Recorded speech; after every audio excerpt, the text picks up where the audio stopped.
전 세계 수백만 명의 사람들이 새벽 일찍 일어나 추위와 더위를 견디며 낚싯대를 들고 몇 시간 동안 앉아있게 만드는 힘은 과연 무엇일까요? 답은 간단합니다. 바로 잡기 힘든 대어를 쫓는 짜릿한 손마대의 쾌감이죠. 하지만 전 세계 사람들이 가장 열광하며 낚시하는 물고기는 대체 무엇일까요? 오늘 저희가 전 세계 낚시꾼들에게 가장 인기 있는 물고기, 그 톱10 순위를 공개하겠습니다. 조용한 유럽의 호수부터 거친 열대 바다까지 짜릿한 낚시 여정을 함께 떠나보시죠. 저는 힘센 거물이나 날카로운 포식자는 물론 물속 세계의 진짜 교활한 사냥꾼들도 만나게 되실 거라고 확신합니다.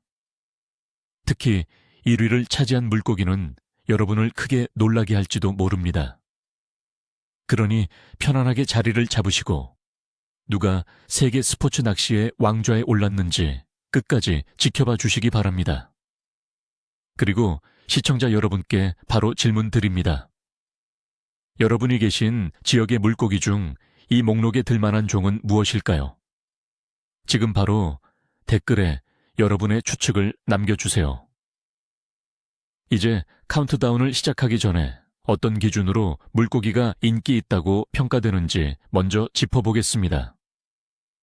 단순히 어획량 통계만 가지고 따지는 건 아닙니다.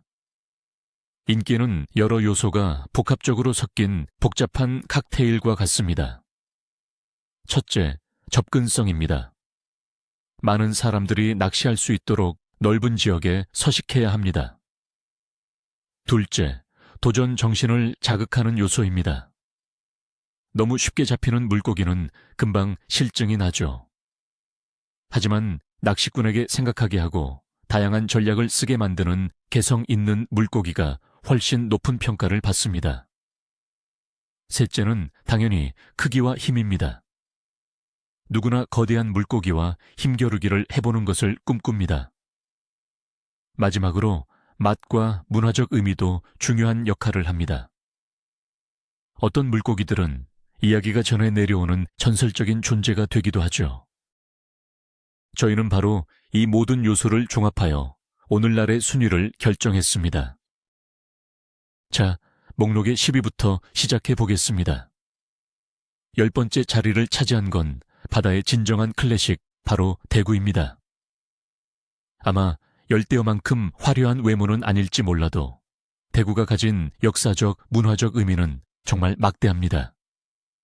수세기 동안 북유럽을 비롯한 많은 북부 국가들의 식량과 경제를 지탱해 온 핵심 자원이었죠. 낚시꾼들에게 대구는 대서양과 태평양의 냉수에서 서식하는 매우 값진 트로피입니다. 낚싯줄을 끌어올릴 때 보여주는 강한 힘과 예측 불가능한 움직임은 짜릿한 매력을 선사합니다. 대구 낚시는 거친 공해에서 튼튼한 장비와 강한 체력을 요구하는 험난한 도전입니다. 하지만 그 보상은 충분합니다. 20kg, 심지어 30kg에 육박하는 거대한 대구를 낚는 경험은 평생 잊을 수 없는 추억으로 남으니까요. 차가운 파도 물보라, 귓가를 때리는 갈매기 소리, 그리고 낚싯줄 저 너머에서 느껴지는 강력한 저항. 이것이 바로 진정한 대구 사냥의 모습입니다. 대구 이야기를 할 때 우리가 꼭 짚고 넘어가야 할 중요한 오해, 아니 어쩌면 냉혹한 현실이 있습니다. 많은 사람들이 대구의 자원은 수백 년 동안 잡아왔으니 절대 고갈되지 않는다고 생각합니다. 안타깝게도 이는 사실이 아닙니다. 20세기에는 무분별한 상업적 남획 때문에 특정 지역의 대서양 대구 개체수가 멸종 위기에 처하기도 했습니다. 이 사건은 전 세계에 큰 교훈을 주었습니다. 현재는 엄격한 어획량, 할당제 쿼터와 레저 낚시 규정 덕분에 개체수가 점차 회복되고 있습니다. 요즘 대구를 낚는 낚시꾼들은 특히 번식 능력이 뛰어난 대형 개체에 대해서는 잡고 놓아주는 catch and release 원칙을 철저히 지키고 있습니다. 따라서 이 귀한 바다의 보물을 잡으러 떠날 때는 반드시 책임감을 명심해야 합니다. 그리고 대구를 잡는 가장 보편적인 방법은 대구가 가장 좋아하는 먹이인 청어나 열빙거를 흉내낸 무거운 필커를 사용하는 수직 지깅, vertical jigging 방식입니다. 저희 목록 9번째는 수많은 전설에 둘러싸인 강 깊은 곳의 지배자, 바로 메기입니다. 메기는 지구상에서 가장 다양한 어종 중 하나로 작은 수족관 물고기부터 수백 킬로그램에 달하는 거대한 민물 괴물까지 포괄합니다. 낚시꾼들을 사로잡는 것은 바로 이 거대한 녀석들입니다. 메기 사냥은 밤에 펼쳐지는 미스터리입니다. 이들은 해질녘부터 먹이를 찾아 나서는 대표적인 저층 포식자입니다. 메기의 힘은 그야말로 전설적입니다. 입질은 가벼운 떨림이 아니라 낚싯대를 손에서 놓치게 만들 정도의 맹렬한 공격입니다. 대형 메기와의 싸움은 몇 시간 동안 이어질 수 있으며 낚시꾼에게 힘뿐만 아니라 고도의 전술적 사고를 요구합니다. 메기는 유럽의 강부터 아마존, 메콩강에 이르기까지 전 세계적으로 분포하며 각 문화권에서 신비롭고 때로는 거의 미신적인 존재로 특별한 위치를 차지합니다. 낚시꾼이 사람 크기만한 메기와 함께 포즈를 취하는 그 장면을 떠올려 보세요. 바로 이 짜릿한 감동을 위해 메기 낚시 팬들은 끊임없이 도전합니다. 일반적으로 메기는 죽은 고기나 먹는 청소부라는 인식이 강합니다. 하지만 이는 엄청난 오해입니다. 메기는 사실 매우 활동적이며 뛰어난 사냥 능력을 가진 포식자입니다. 주된 먹이는 물고기, 개구리, 가재이며 심지어 작은 물새까지 사냥할 정도입니다. 그렇기 때문에 메기를 잡기 위해 산 물고기, 즉 생미끼부터 강렬한 냄새를 풍기는 특수 보일리스까지 아주 다양한 미끼를 활용합니다. 냄새 이야기가 나온 김에 말씀드리자면 메기는 후각이 엄청나게 발달해 있습니다. 잠재적 먹잇감의 냄새를 아주 먼 거리에서도 감지해낼 수 있죠. 이 때문에 메기 낚시가 더욱 흥미로워집니다. 또 한 가지 흥미로운 점은 메기들은 가슴 지느러미를 사용해 끽끽거리는 소리를 내며 서로 대화한다는 사실입니다. 그러니 고요한 밤 강가에 앉아 입질을 기다릴 때면 물속에서는 우리 눈에 보이지 않는 그들만의 치열한 삶이 펼쳐지고 있음을 기억하십시오. 그리고 어딘가에는 바로 여러분을 기다리는 수염 달린 트로피급 거대 메기가 숨 쉬고 있을 겁니다. 8위에는 열대바다에 진정한 보석이 자리합니다. 그 이름마저 음악처럼 들리는 물고기, 바로 마히마히입니다. 도라도나 돌핀핏이라고도 불리죠. 물론 포유류 돌고래와 헷갈리시면 안 됩니다. 마히마히는 세상에서 가장 아름다운 물고기 중 하나입니다. 초록색, 파란색, 노란색의 넌 색상이 온몸에서 영롱하게 빛나죠. 하지만 낚시꾼들을 매료시키는 것은 비단 외모만이 아닙니다. 이들은 믿을 수 없을 정도로 강하고 고개사 같은 파이터입니다. 일단 훅셋이 되면 마히마히는 물 위에서 진정한 쇼를 펼칩니다. 수면 위로 힘차게 솟구쳐 오르고 꼬리로 서서 달리는 테일 워킹 등 엄청난 스피드로 탈출을 시도합니다. 이들은 바다에서 성장 속도가 가장 빠른 어종 중 하나라서 개체군이 안정적으로 유지되고 있습니다. 마히마히 낚시는 언제나 짜릿한 아드레날린, 따뜻한 태양, 그리고 시원한 소금물 보라를 선사합니다. 마히마히는 주로 외해에서 트롤링 낚시로 잡는데 이 밝은 빛깔의 어뢰 무리가 미끼를 덮치는 순간은 정말 잊을 수 없는 경험이죠. 수많은 낚시꾼들에게 열대 지역으로의 여정은 이 눈부신 포식자를 노리는 짜릿한 사냥 없이는 완성될 수 없는 코스입니다. 만세기 마히마히의 흥미로운 점 중 하나는 바로 색을 바꾸는 독특한 능력이다. 이 물고기가 흥분하거나 낚싯바늘에 걸려 몸부림칠 때 그 몸의 색깔은 최대치로 밝고 선명해진다. 하지만 숨을 거두는 순간 이 모든 놀라운 색깔들은 불과 몇 분 만에 희미해지며 칙칙한 은빛 회색만을 남긴다. 따라서 만세기를 그 모든 화려함 속에서 보고 사진에 담을 수 있는 것은 오직 포획하는 그 순간뿐이다. 이러한 현상은 선원들 사이에서 많은 이야기와 미신을 낳았다.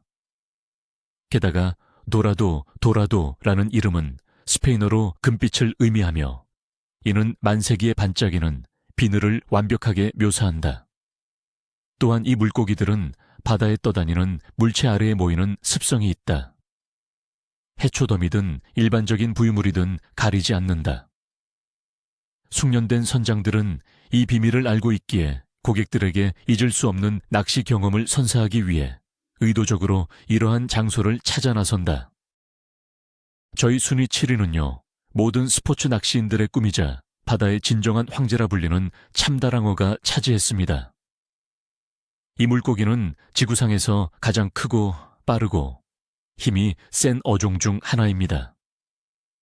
무게가 500kg에 달하는 어뢰가 시속 70km로 질주한다고 상상해 보세요. 이런 참다랑어와 맞서는 것은 스포츠 낚시의 끝판왕이라고 할 수 있습니다. 초강력 장비는 기본이고 배에 탄 모든 팀원의 완벽한 팀워크까지 요구되는 극한의 대결이죠. 참다랑어는 그 힘뿐만 아니라 전 세계적으로 특히 일본에서 최고의 진미로 꼽히는 엄청나게 맛있는 육질로도 높이 평가됩니다. 하지만 안타깝게도 이러한 엄청난 상업적 가치 때문에 참다랑어는 한때 멸종 위기에까지 몰리기도 했습니다.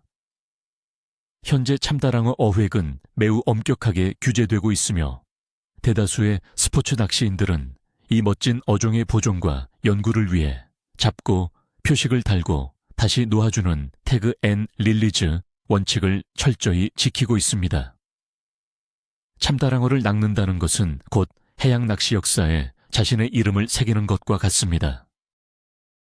참치, 특히 참다랑어가 단순한 큰 고등어라는 오해부터 풀어보겠습니다. 물론 생물학적으로는 친척 관계가 맞습니다. 하지만 그 유사성은 거기까지입니다. 참다랑어는 바로 온혈 어류입니다. 대부분의 어류와는 달리 참다랑어는 주변 해수 온도보다 1000을 더 높게 유지할 수 있습니다. 이 독특한 능력 덕분에 참다랑어의 근육은 놀라운 효율로 작동합니다. 우리가 아는 그 폭발적인 속도와 압도적인 지구력이 바로 여기에서 나옵니다. 낚시꾼에게 참다랑어와의 사투가 그토록 진이 빠지고 힘든 이유도 바로 이것 때문입니다. 흥미롭게도 참다랑어 낚시의 세계 기록은 수십 년 동안 깨지지 않고 있습니다. 일례로 1979년 노바스코시아 해안에서 잡힌 617.76렌짜리 참다랑어 기록은 아직까지도 유효합니다. 이는 그러한 크기의 참다랑어가 얼마나 희귀하고 가치 있는 트로피인지를 다시 한번 강조해 줍니다. 6위에는 마땅히 민물의 제왕이라 불리는 어종, 바로 대서양 연어가 올랐습니다. 이 연어의 생애 주기는 그야말로 장대한 서사입니다. 민물에서 태어난 연어는 바다로 나아가 수년 동안 힘과 몸집을 키웁니다. 그리고 마침내 자신이 태어났던 바로 그 강으로 회귀하여 새로운 세대에게 생명을 불어넣는 임무를 수행하죠. 낚시꾼들의 주요 목표가 되는 것은 바로 이 연어가 산란을 위해 강을 거슬러 오르는 여정 중입니다. 특히 플라이 낚시로 연어를 잡는 행위는 낚시 예술의 정점이라고 평가받습니다. 이것은 단순한 취미 활동이 아니라 우아함, 극한의 인내, 그리고 물고기의 습성에 대한 깊은 이해를 요구하는 하나의 철학입니다. 연어는 믿을 수 없을 만큼 강하고 끈기 있는 투사입니다. 낚싯줄을 끌어당기는 순간 물 위로 솟구쳐 오르는 연어의 역동적인 점프와 회전 동작은 보는 이를 매료시키는 장관입니다. 이 놀라운 물고기는 오랜 시간 동안 시인과 예술가에게 영감을 주었으며 많은 문화권에서 힘, 불굴의 끈기, 그리고 부활의 상징으로 여겨지고 있습니다. 산란을 위해 강으로 거슬러 올라오는 연어는 여전히 활발하게 먹이 활동을 한다고 오해하는 사람들이 많습니다. 하지만 실제로는 그렇지 않죠. 연어는 상류로 거슬러 올라가는 동안 소화기관이 거의 퇴화하다시피 해서 사실상 먹이를 먹지 않습니다. 그렇다면 대체 이 연어들은 왜 낚시꾼의 루어나 미끼를 덥석 무는 걸까요? 이 점에 대해서는 학자들과 낚시꾼들 사이에서도 의견이 분분합니다. 주요 이론들은 자극에 대한 본능적인 공격성, 단순히 호기심 때문이라는 설, 혹은 바다에서 활발하게 사냥하던 시절의 잔존 기억 때문이라는 설 등이 있습니다.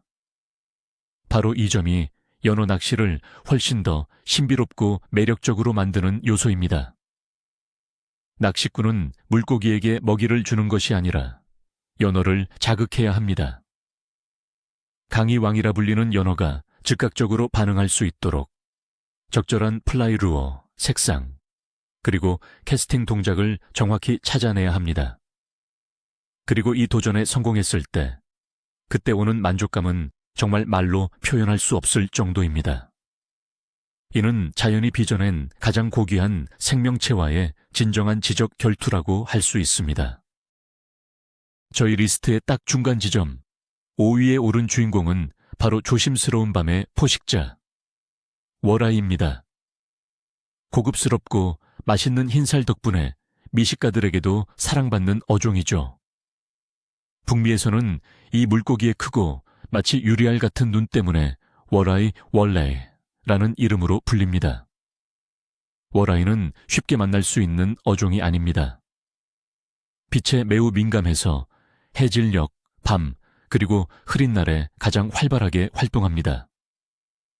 낮에는 깊은 수심이나 은신처에 머무르는 것을 선호하죠.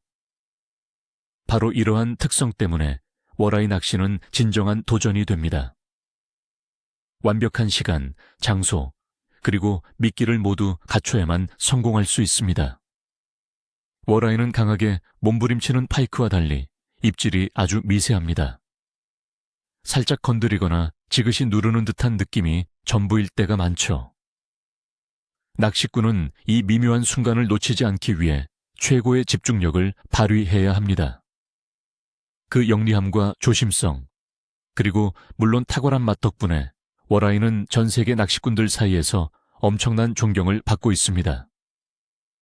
많은 이들이 워라이를 순전히 미식적 가치 때문에 민물고기 중 가장 탐나는 트로피로 꼽습니다. 샌더산들의 가장 독특한 특징은 바로 눈입니다. 이 눈에는 타페툼이라고 불리는 빛 반사층이 있는데 덕분에 빛이 적은 환경에서도 시야 확보가 탁월합니다.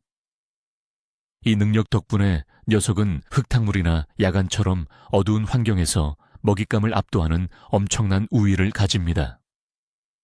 실제로 밤에 샌더가 모여있는 곳에 손전등을 비춰보면 수십 개의 빛나는 점들을 확인할 수 있습니다. 바로 녀석들의 눈이 빛을 반사하는 현상입니다. 그리고 이 특성은 낚시 전술에 직접적인 영향을 미치죠. 샌더에게 가장 잘 통하는 미끼들은 주로 어둠 속에서 포식자의 눈에 더 잘 띄도록 형광이나 야광 요소를 가지고 있습니다. 샌더는 무조건 바닥층에서 지그직로만 잡힌다는 통념은 사실과 다릅니다. 특정 시기, 가령 밤에 치어들이 활동할 때는 녀석들은 중층까지 부상하여 워블러에도 반응이 아주 좋습니다. 이러한 미세한 차이, 즉 디테일을 아는 것이야말로 진정한 샌더 사냥꾼을 가르는 기준입니다. 네 마리 선두주자 중 첫 번째는 바로 북방우 수개를 주름 잡는 민물의 어뢰, 즉 파이크입니다. 이 물고기는 강이 늑대라고 불리며 그 별명에 걸맞은 포식자죠. 날렵한 몸체, 날카로운 이빨로 가득 찬 입, 그리고 은신처에서의 번개 같은 기습 공격이 바로 파이크의 트레이드 마크입니다. 파이크 낚시는 언제나 폭발적인 상황을 기다리는 일입니다. 몇 시간 동안 공들여 명당을 공략하다가도 순식간에 강력한 입질과 함께 드랙이 찢어지는 듯한 날카로운 소리, 그리고 격렬한 몸부림이 시작됩니다. 파이크는 마지막까지 포기하지 않습니다. 머리를 사정없이 흔들어 미끼를 털어내려 하고 수면 위로 솟아오르는 점프 액션과 함께 물속 장애물 밑으로 숨어들려고 하죠. 이 포식자는 넓은 서식 범위, 엄청난 크기, 그리고 공격적인 성향 덕분에 낚시꾼들에게 엄청난 인기를 자랑합니다. 대부분의 미끼를 가리지 않고 달려들기 때문에 초보자들의 실수를 많이 용서해 주지만 이른바 맘카라 불리는 진정한 트로피급 대물을 낚으려면 고도의 기술과 파이크의 습성에 대한 깊은 이해가 필요합니다. 이것이야말로 원초적인 형태의 순수한 아드레날린 그 자체입니다. 많은 낚시꾼들은 강꼬치고기가 주기적으로 이빨을 완전히 갈아서 그 기간 동안 먹이 활동을 멈춘다는 속설을 믿고 있습니다. 이걸 흔히 입질 폭발 시기와 저활성기라고 부르죠. 하지만 사실 강꼬치고기는 평생 동안 꾸준히 그리고 서서히 이빨을 교체합니다. 낡은 이빨이 빠지면 그 자리에 새 이빨이 자라나는 식으로요. 그리고 이 과정은 녀석들의 식욕에 전혀 영향을 주지 않습니다. 강꼬치고기의 활성도가 낮은 시기는 보통 날씨 변화, 수압, 수온 또는 산랑이와 같은 다른 요인들과 관련이 깊습니다. 그러니 강꼬치고기가 입질이 없다면 녀석들의 이빨 탓만 할 필요는 없습니다. 그보다는 미끼 종류를 바꿔보거나 릴링 속도를 조절하거나 아예 낚시 장소를 바꾸는 것이 좋습니다. 그리고 또 한 가지 흥미로운 사실이 있습니다. 강꼬치고기는 동족 포식자라는 점입니다. 녀석들은 망설임 없이 자기보다 작은 동족을 잡아먹기 때문에 작은 강꼬치고기를 흉내낸 미끼가 종종 엄청나게 효과적일 수 있습니다.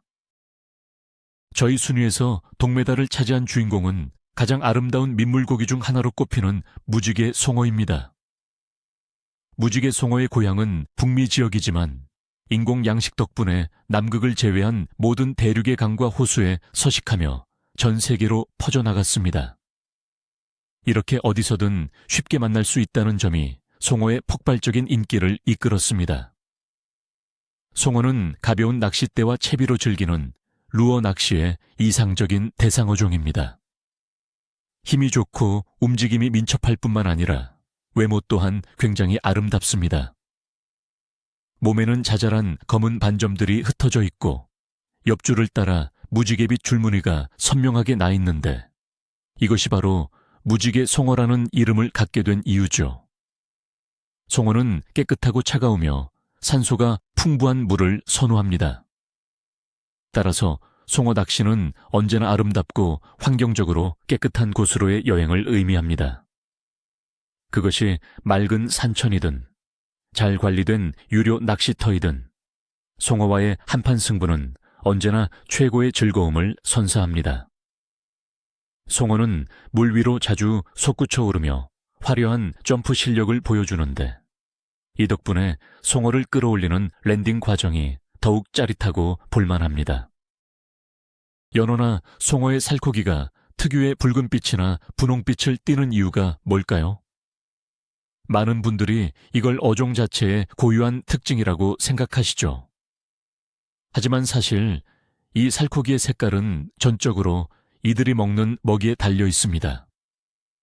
야생에서 이 물고기들은 크릴이나 새우 같은 갑각류를 주로 먹는데 여기에 바로 아스타잔틴이라는 색소 성분이 풍부하게 들어 있습니다. 이 성분이 바로 연어나 송어의 살을 붉게 물들이는 주요 원인인 거죠. 따라서 양식장에서 기르는 송어는 사료에 특별한 첨가물을 넣지 않으면 살이 흰색을 띠게 됩니다.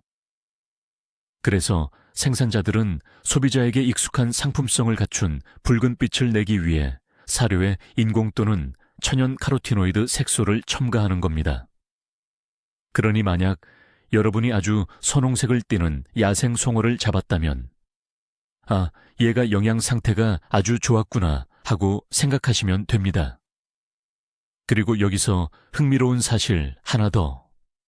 바다로 나가 살다가 살랑이에만 강으로 돌아오는 무지개 송어를 스틸헤드 에스틸헤드 또는 강철머리 연어라고 부르기도 합니다.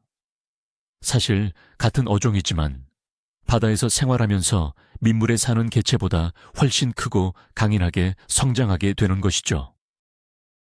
영광의 두 번째 차례는 세계에서 가장 널리 퍼져 있고 적응력도 뛰어난 물고기가 차지했습니다. 바로 인거입니다. 유럽과 아시아를 넘어 아메리카와 호주까지 말 그대로 전 세계 어디에서나 볼 수 있습니다. 인거는 엄청나게 영리하고 조심성이 많아서 인거를 낚는 행위는 마치 한 수 한 수 신중해야 하는 진짜 체스 게임과 같습니다. 낚시꾼들이 사잔사잔이라고 부르는 크고 노련한 인거를 낚는 것은 대단한 성과입니다. 인거는 경이로운 힘과 지구력을 자랑합니다. 일단 낚시에 걸리면 베스나 파이크처럼 수면 위로 솟구치는 점프는 하지 않지만 대신 수몰나무나 갈대 속으로 들어가기 위해 끈기 있고 강력하게 아래로 파고들며 압력을 가합니다. 인거 낚시를 중심으로 카프피싱, 카프피싱이라는 거대한 산업과 서브컬처가 탄생했습니다. 여기에는 복잡한 채비, 특수 미끼인 보일리스, 그리고 며칠씩 낚싯대 앞에서 머무는 장기간의 낚시 세션 등이 포함됩니다. 많은 사람들에게 이것은 단순한 낚시를 넘어선 생활 방식, 즉 라이프 스타일 그 자체입니다. 인거는 엄청나게 거대한 크기로 자랄 수 있으며 30kg은 물론 40kg이 넘는 개체들도 더 이상 희귀하다고 할 수 없습니다. 인거 낚시, 즉 카프피싱, 카프피싱에는 수많은 규칙과 미신들이 존재합니다.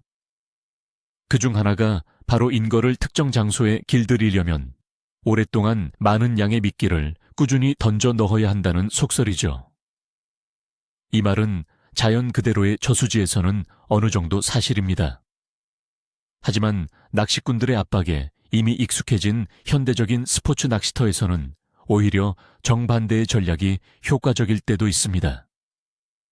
정확한 포인트에 투척한 단 하나의 보일리에 이 수킬로그램의 집어제보다 훨씬 빠르게 대형 인거의 입질을 유도할 수 있다는 겁니다. 또 하나 흥미로운 측면은 바로 인거의 지능입니다. 인거는 특정 채비, 리지인나, 보일막과 관련된 위험을 기억하는 능력이 있다고 알려져 있습니다. 예를 들어 특정 낚시터에서 딸기맛 보일을 너무 자주 사용하게 되면 시간이 흐르면서 인거들은 그 미끼를 피하기 시작할 수도 있다는 것이죠. 바로 이 때문에 카프피셔들은 항상 새로운 맛과 향을 개발하며 끊임없이 실험을 거듭합니다. 이는 매우 영리하고 까다로운 상대와의 영원한 숨바꼭질이나 다름없습니다. 자, 드디어 대망의 랭킹 1위입니다.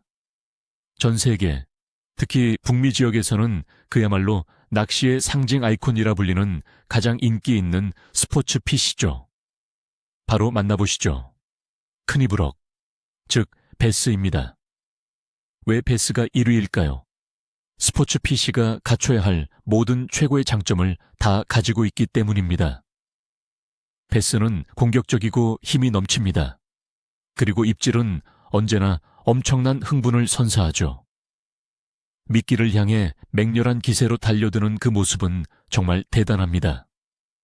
또한 접근성도 매우 좋습니다. 수많은 호수와 강, 저수지에서 쉽게 찾아볼 수 있습니다.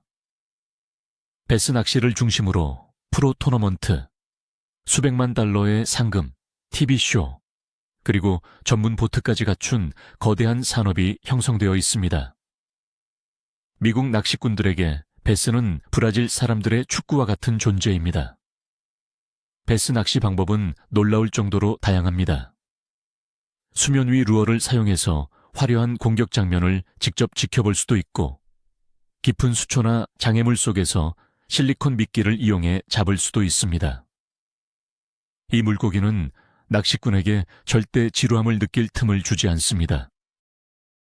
베스가 인기 있는 비결은 단순히 강한 힘과 손맛 때문만이 아니라 베스 낚시 리그가 추구하는 자연보호 철학 덕분이기도 합니다.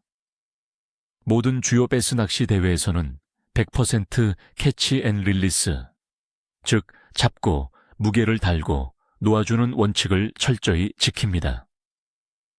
잡은 물고기는 보트의 산소 공급 라이브웰에 보관했다가 계측을 마친 후에는 안전하게 다시 수중으로 돌려보냅니다. 이러한 실천 덕분에 베스의 개체수는 최고 수준으로 유지되고 있으며 미래 세대 역시 이 짜릿한 낚시를 계속 즐길 수 있게 되었습니다. 베스는 따뜻한 날씨에만 입질한다는 오해도 있지만 이는 사실이 아닙니다. 숙련된 앵글러들은 단순히 전술을 바꾸는 것만으로도 차가운 물속에서 성공적으로 베스를 낚아냅니다.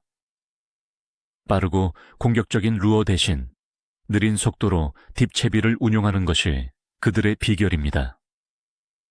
이 스포츠 낚시의 상징인 베스를 잡기 위한 성공의 열쇠는 바로 계절에 따라 달라지는 베스의 행동 방식을 정확히 이해하는 데 있습니다. 이렇게 저희가 선정한 세계 낚시 랭킹 탑10을 모두 살펴봤습니다.